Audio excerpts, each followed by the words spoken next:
everyone, welcome. So, you've got something you need to measure, and I mean really measure, with some serious accuracy. You know right away that a regular old ruler isn't going to cut it. Well, today we are going to pull back the curtain on a tool that's an absolute must-have for engineers, makers, really for anyone who needs to get things perfect: the caliper. Just think about this for a sec. A ruler, right? It has those little millimeter marks. But what happens when you need to measure something smaller than one of those marks? Like, what's the difference in thickness between two sheets of paper? Or the exact diameter of a tiny drill bit? Yeah, that's where things get tricky. And that's precisely the problem the caliper was invented to solve. All right, so here's what we've got on tap. First, we'll talk about why a ruler just doesn't make the grade sometimes. Then, we're going to break down the anatomy of this thing, piece by piece. We'll look at the three main types of calipers out there, and I'll show you a seriously cool superpower that the digital ones have. And finally, we'll wrap up with how to take care of your tool so it takes care of you. Okay, let's get into it. Why do we even care so much about this level of accuracy? What's the big deal? Well, in worlds like engineering, manufacturing, or even high-quality 3D printing, the line between a part that fits perfectly and a piece of junk you have to throw in the bin, that line can be thinner than a single human hair. Seriously. So what is a caliper, really? You can think of it as a tool that gives you measurement superpowers. It lets you see the tiny, invisible gaps that your ruler can't even dream of detecting. You know, a really good ruler might let you guess at 0.5 millimeter, but a standard digital caliper, it gets you down to 1/100th of a millimeter. Let that sink in. That's a 50 times leap in precision. It's a whole different ballgame. And believe it or not, this tool has a pretty long history. We're talking centuries of evolution. It all started way back in 1631 with a guy named Pierre Vernier. He came up with this brilliant sliding scale that, for the first time, made these superfine measurements possible.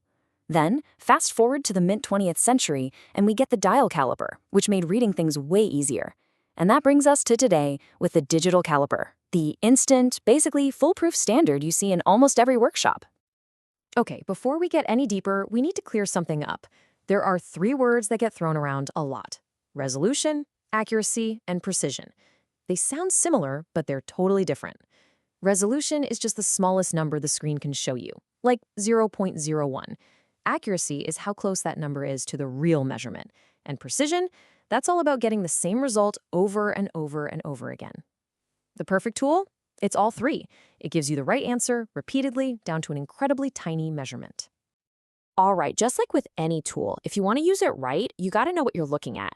So let's take a quick tour of a caliper's anatomy. Getting this down is honestly the most important first step to making sure your measurements are spot on. The true magic of a caliper is just how many things it can do, and that all starts with the jaws. So first, you've got these big ones at the bottom, the external jaws. These are going to be your go-to for measuring the outside of stuff. Think the width of a block of wood or the diameter of a metal rod. Simple enough, right? Now look at the top. You'll see a smaller set of jaws pointing the other way. Those are the internal jaws. They're designed to go inside of an object, to measure, the diameter of a hole, the inside of a pipe, or how wide a slot is. Super useful. But here's the cool part, a feature that a lot of beginners totally miss. Watch what happens when you slide the main jaw open. See that little rod poking out of the end? That's the depth rod. It's such a simple but absolutely brilliant way to measure the depth of a hole or the height of a step on a part. And all of these pieces, the jaws, the depth rod, they're all part of the slider, which moves along the main body, or the main scale. This whole assembly is really the heart and soul of the caliper. It's where you find the display, or the fancy scales that actually let you read those super precise measurements. Okay, so now you know your way around a caliper. But which one should you actually get?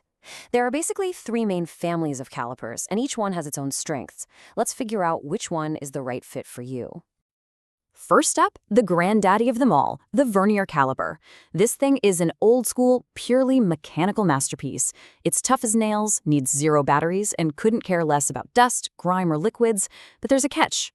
Reading that little scale is a skill. It takes practice and a good eye to avoid something called parallax error, which is when you misread it just based on the angle you're looking from. Next, we have the dial caliper. This one is kind of like the bridge between the old world and the new. You get a nice, big, easy-to-read dial, which is way faster than trying to decipher a Vernier scale. It's awesome for checking lots of parts quickly. The only problem is that the gears inside, the rack and pinion, are delicate. It does not like being dropped, and it can get gummed up with dirt. And that brings us to the reigning champion of the modern workshop, the digital caliper. The beauty here is there's no interpretation. The number is just there, instantly. Plus, you get some amazing extra features we'll talk about in a minute. The only real downsides? You gotta feed it batteries, and you need to keep it away from water and other liquids. So, let's put it all together. What's the takeaway? If you work in a really harsh environment and need something bomb-proof, the vernier is a great choice. If you're doing a lot of quick, repetitive checks, the dial is fantastic. But honestly, for almost everyone else, for day-to-day speed, versatility, and just pure ease of use, the digital caliper is pretty hard to beat. Okay, remember those extra functions I mentioned on the digital caliper? Let's talk about one of them. It's just a little button that says 0, but trust me, this button is a secret superpower for measuring. It's a total game changer, especially when you're doing quality control. What this button does is let you switch from absolute measuring, which is just, the total size of something, to what's called relative measuring. And what that means is you can measure the difference between two things, and that right there is unbelievably powerful. So here's how it works. Let's say you're making a bunch of pins that are supposed to be exactly 10 millimeters wide. You take your one perfect master pin, you measure it, and then you hit that 0 button.